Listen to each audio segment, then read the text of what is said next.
اور یہ part of جو ہے وہ سروس ہے، اور میں یہ سمجھتی ہوں what are the کہ reasons اگر یہاں چیف پہ جسٹس جو ایگزیکٹو رول ہے. ایک چھوٹا سا سوال لے لیں پھر آپ ڈیٹیل جواب دیجیے گا. آپ نے کہا کہ تعصب نہیں برتا جا رہا، جو یہ ایک پروسیس ہے، جوڈیشل پروسیس ہے، وہ ہو رہا ہے. چیف جسٹس آف پاکستان کہہ رہا ہے کہ نہیں ان کے ٹرانسفر کی ضرورت. جس آپ کورٹ میں پشاور ہائی کورٹ کے چیف جسٹس کہہ رہے ہیں کہ رائٹ ناؤ نہیں ضرورت، تو پھر آپ پھر بھی وہ پروسیس کیے جا رہے ہیں، تو ایسا کیوں ہے؟ دیکھیے بات یہ ہے کہ کسی بھی جج کا جو ٹرانسفر ہے وہ ذاتی بغض کی بنا پہ نہیں ہوتا، اور نہ ہی یہ پرفارمنس بیس پہ ہے کہ اگر ایک جج بہت اچھا کام کر رہا ہے تو اس کو اب اسلام آباد ہی رہنے دیں، اور چونکہ وہ بہت اچھا ہے تو وہ اسلام آباد میں ہی کام کرے گا. ایسا نہیں ہے. اس جج کی ضرورت پشاور والوں کو بھی ہے، اس جج کی ضرورت لاہور میں بھی ہے، اس جج کی سندھ میں بھی ہے. اور ماضی میں آپ کو شاید یاد ہوگا کہ جسٹس میاں اجمل صاحب ہیں، ان کا جب ٹرانسفر ہوا تھا as a chief justice high court, تو اس کے بعد آپ نے دیکھا ماضی میں عبد القدیر صاحب تھے، ان کا تبادلہ ہوا، اس کے بعد پھر وہ چیف جسٹس بن کے واپس آئے. تو ماضی میں بھی اس کی مثالیں ملتی ہیں، اور معذرت کے ساتھ ان کو وہ ججز چاہیے جو آئین کو ری رائٹ کریں، جو آئین کا تمسخر اڑائیں، جو آئین کی دھجیاں اڑا دیں. یہ وہ ججز کی تلاش میں ہیں. وہ ججز تو اب ناپید ہو چکے ہیں. اب معذرت کے ساتھ ان کو اب یہ لگتا ہے کہ شاید یہ ایگزیکٹو جو یہ ایک تاثر دینا چاہ رہے ہیں کہ ایگزیکٹو جو ہے ان کی انٹرفیئرنس ہے. آپ مجھے یہ بتائیں، جوڈیشل کمیشن میں سب سے زیادہ تعداد جوڈیشری کی ہے، اور وہاں پہ جو آپ دیکھیں شریعت کورٹ کے جج ہیں، وہاں پہ شریعت کورٹ کا سینئر جج ہے، چیف جسٹس ہے، اس کے بعد سپریم کورٹ کے سینئر جج کے اوپر مشتمل ہے. اس کے بعد پھر آپ کے کانسٹیٹیوشنل کے جو کورٹ کے سربراہ ہیں وہ اس کے اندر شامل ہیں. پھر اس کے بعد کانسٹیٹیوشنل کورٹ کا ایک سینئر جج شامل ہے. پھر ان تمام ججز کی ایک اتفاق کے رائے سے ایک سینئر موسٹ جج جو ہے وہ اس کا حصہ ہے. اس کے بعد پھر اٹارنی جنرل ہے، لا منسٹر ہے، سول سوسائٹی ہے، بار کی ریپریزنٹیشن ہے، اراکین قومی پارلیمنٹیرین کی اس کے اندر ہے، سینٹ سے 2 بندے لیے گئے ہیں، اور وہ اپوزیشن اور حکومت جی دونوں طرف سے ہیں. اب ان کو کل ملا کے، ان سب کو کل کو ملا کے جو ریپریزنٹیشن ہے وہ جوڈیشری کی ہے. بار کا مطالبہ یہ تھا. اس کے بعد ججز نے یہ فیصلہ کیا کہ ٹھیک. کمیشن نے یہ آپ فیصلہ کا کیا، کوائٹ ویلڈ، جوڈیشل آپ کا کمیشن نے یہ پوائنٹ آ فیصلہ گیا. کیا کہ ہاں ججز کو تبدیل کیا جائے گا. آئین کا آرٹیکل صحیح 200 جو ہے وہ ان کو بااختیار کرتا ہے کمیشن کو. صحیح. جوڈیشل کمیشن جب کسی کو تعینات کر سکتی ہے تو جوڈیشل کمیشن ہی ان کو جی ٹرانسفر بھی ہٹا کر سکتی سکتی ہے. ہے. اور پنجوتا صاحب ٹرانسفر آپ سے کو چاہیے یہ ثاقب معنی نثار. کبھی بھی نہیں جی لیے جا سکتے. جی پنجوتا صاحب آپ کو چاہیے ثاقب نثار، منیف فاروق، اعجاز الاحسن جیسے جج، وہ بھی تو آپ لوگوں کی حمایت کرتے تھے. تو آپ کو تو وہ ججز چاہیے. وہ کہتے ہیں کہ اگر آپ ہم پر یہ الزام لگاتے ہیں تو وہ آپ لوگوں کے حوالے سے بھی تو ججز پر الزام موجود ہے. اور ایک ٹرکوں عمر والے عطا بھی تھے بندیال، ہاں عمر عطا بندیال صاحب بھی، وی کانٹ فارگیٹ ہم.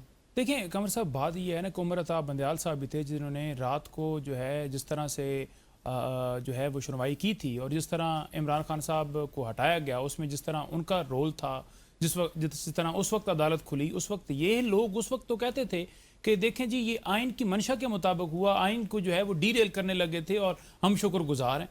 آج وہ موقف تبدیل ہو گئے اور آج ایک ملبہ ڈالا جا رہا ہے پی ٹی آئی کے اوپر. جو شخص حق کی بات کرے گا ہم کہیں گے ٹھیک ہے، جو غلط کرے گا ہم کہیں گے غلط. اب دیکھیں میرے اوپر 22 سے 23 مقدمات ہیں: ڈکیتی، چوری، پولیس پر حملہ، 324 یعنی قاتلانہ حملہ، دہشت گردی، اور مختلف دفعات درج کی گئی ہیں.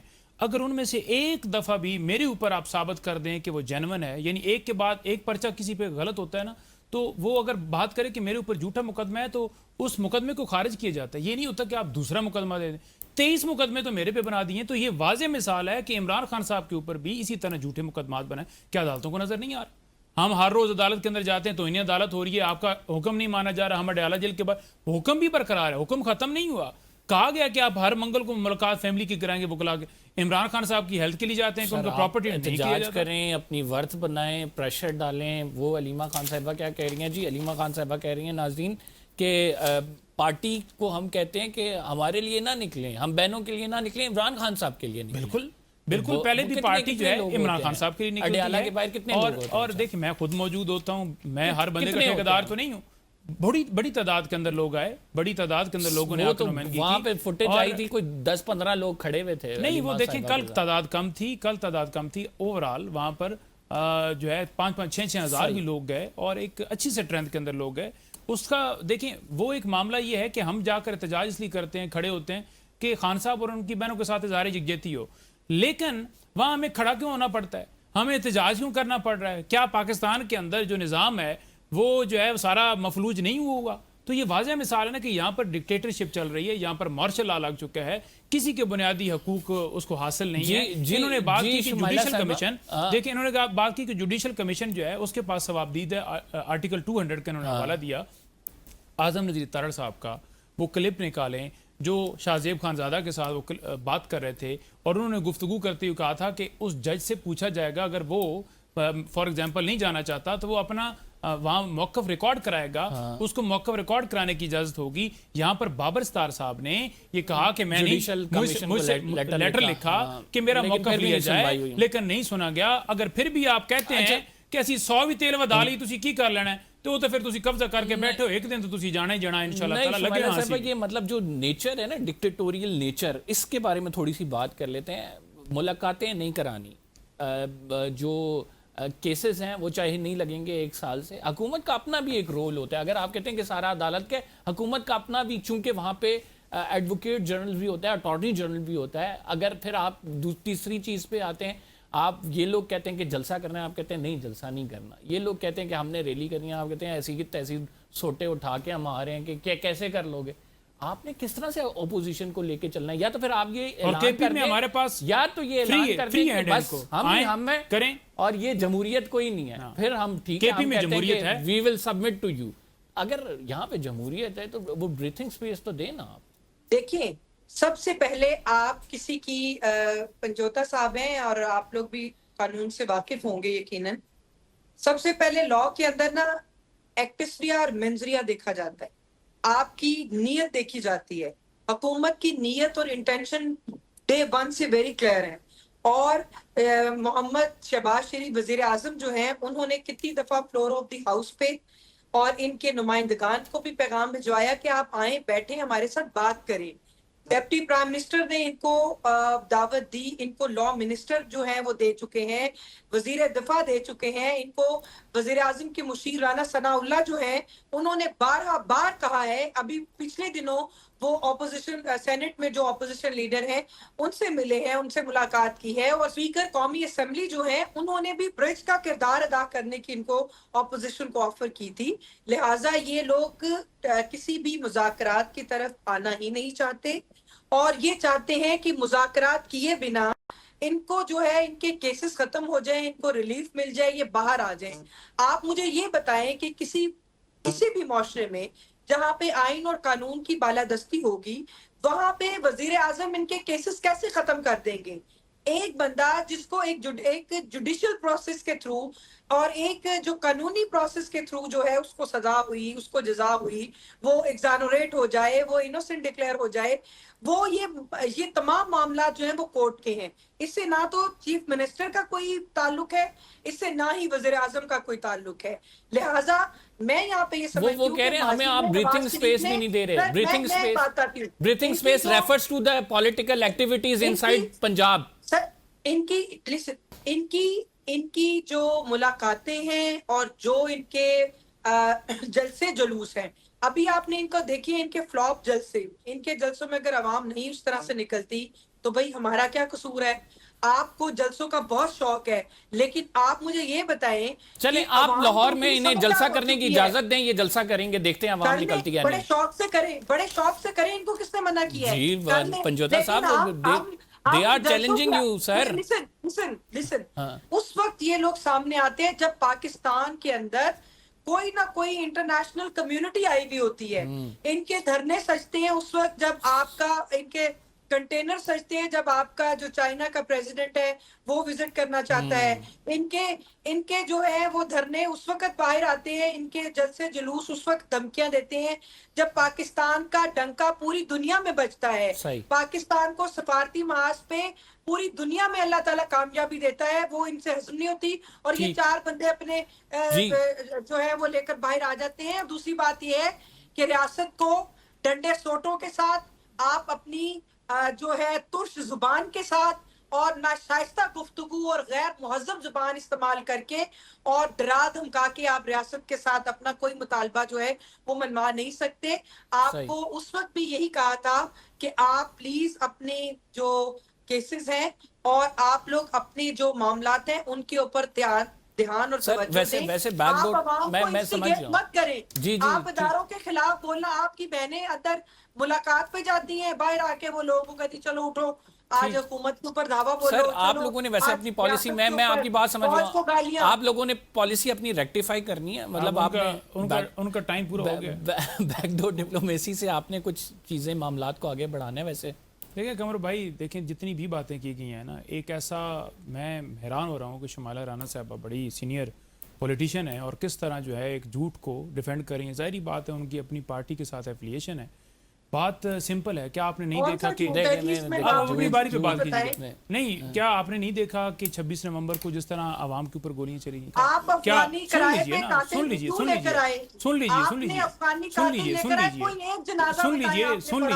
لیجیے نعیم پنچوتا صاحب, آپ نے کوئی ایک جنازہ پڑھا ہو, انیس کسی سے افسوس کیا ہو, اظہار افسوس کیا ہو. ہن واری میری ہے نا, اپنی واری تے بولیا ہے نا. ہماری مسلم لیگ نون کا ایک کارکن ہے راجن پور سے, اس کا نام لسٹ میں ڈالا ہوا تھا. یہ آپ کے بندے کس راجن پور کا نام ڈالا ہوا ہے؟ نام دے ذرا ادھر. اس کا نام ہے خالد مزاری. خالد مزاری کو کس نے ڈالا ہوا تھا؟ Social media. کیا اس کا ہم نے ڈالا تھا کہ وہ فوت ہو گیا؟ کیا اس کا ڈالا تھا ہم نے فوت ہو گیا؟ جی آپ لوگ کوئی ہم نے نہیں ڈالا. میں آپ کے سامنے لسٹ گن کے دے دیتا ہوں, میں نے تو ساری لسٹ بنائی ہوئی ہے. ٹھیک ہے, آپ کیسی بات کر رہی ہیں؟ محمد علی یاس ہیں کوہاٹ سے. اگر آپ کو نہیں پتا تو آپ جائیں, جا کر عدالت کے اندر کیس دیکھیں جو شہباز شریف صاحب, نواز شریف صاحب اور جتنے یہ آپ کے محسن نقوی صاحب جن کو مسلط کیا گیا ہے, عطا تارڑ, اور جن کے خلاف کارروائی کے لیے درخواست دی گئی ہے. ملک صدر علی, محمد علی ہیں, طارق خان ہے شانگلہ سے, سردار شفیق لونڈ ہے ڈی جی خان سے. میرے ساتھ تمام ڈاکومنٹس موجود ہیں, ہم ڈاکومنٹس کے ساتھ بات کرتے ہیں. آپ کو خون ہے منہ کو لگ گیا, اور خون کا ایک ایک پائی کا اپنے ورکر کا حساب لیں گے. آپ بے فکر رہیں کہ جو ہے آپ کو جو ہے وہ آپ تسلی میں بالکل نہ رہیں کہ آپ کو چھوڑ دیا جائے گا. ہر ایک چیز کا حساب لیا جائے گا. پہلے بھی جب حساب لینے کی باری آئی تھی تو نواز شریف صاحب سے پوچھیں کہ آپ لندن فلیٹ کے اوپر اسٹامپ دے کے کیوں بھاگے تھے, کیوں ملک چھوڑا تھا. آپ پاکستان کے ساتھ کھڑے ہوتے, آپ کہتے کہ میں نے کرپشن کی ہے, بددیانتی کی ہے, میں اپنی چیزوں کا حساب دوں گا, ایون فیل اپارٹمنٹ کا حساب دوں گا, رسیدوں کا حساب دوں گا. چپڑاسی کے کتنے حساب دیا ہے مجھے دے دیں, ادھر دے دیں, رسیدیں دکھا دیں. چپڑاسی کے اکاؤنٹ میں میرے تو 5 کروڑ نہیں نکلا, میرے تو 5 بلال حیدر پنجوتھا کے اکاؤنٹ میں تو نہیں نکلا. نواز شریف صاحب کے, شہباز شریف صاحب کے اکاؤنٹ چپڑاسی کے اکاؤنٹ سے کیسے نکلاتے ہیں بتائیں نا. قوم کے ساتھ ابھی بھی آپ نے لوٹ مار کی ہے, 5300 روپے کی کرپشن. تازہ اپڈیٹ. اب میری باری تھی نا, آپ درمیان میں نے آپ کو انٹرپٹ ہی نہیں کیا. 5300 ارب روپے کی کرپشن آپ کے کس ادارے نے کی؟ کیا ہم نے کی؟ آپ کے اوپر لگایا انہوں نے بتایا, انہوں نے چارج شیٹ آپ کو پیش کی کہ 5300 ارب روپے کی کرپشن آپ نے کی ہے. آپ سے جب پوچھا گیا تو آپ نے کہا جی ہمیں نہیں پتا کدھر ہوئی ہے. بھائی آپ پہ ڈائریکٹلی آپ کی حکومت میں کی گئی ہے. آپ نے ہر روز کی بنیاد کے اوپر 21 ارب روپیہ قرضہ لیا. اگر دیکھا جائے تو 1 گھنٹے کے اندر 1 ارب. مجھے دکھائیں کہ کتنے آپ نے تعلیمی ادارے بنائے ہیں, کتنے آپ نے اسپتال بنائے ہیں, کتنی آپ نے یونیورسٹیاں بنائی ہیں, کتنے آپ نے عوام کو ریلیف دیا ہے. آج عوام 2 وقت کے کھانے سے قاصر ہے. کبھی آپ بجلی بم گراتے ہیں, کبھی آپ پیٹرول بم کے اندر ادھر جنگ ہوتی ہے اور آپ پیٹرول میں پیٹرولیم لیوی کی مات کے اندر 107 روپے کاٹ لیتے ہیں. آپ میرے ساتھ حساب کرنا چاہتے ہیں. یہ پانی پیئے نعیم پنجوتا صاحب. جی شمالہ رانا صاحبہ, یہ بڑی بہت زیادہ نہیں بڑی زبردست آپ نے جو ہے وزیر اعلیٰ. جی شمالہ رانا صاحب, پنجاب میں جو دانش اسکول سسٹم ہے وہ کس نے بنایا ہے؟ پنجاب میں میٹرو بسز کس نے دی ہیں؟ پنجاب میں لیپ ٹاپ اسکیم کس نے دی ہے؟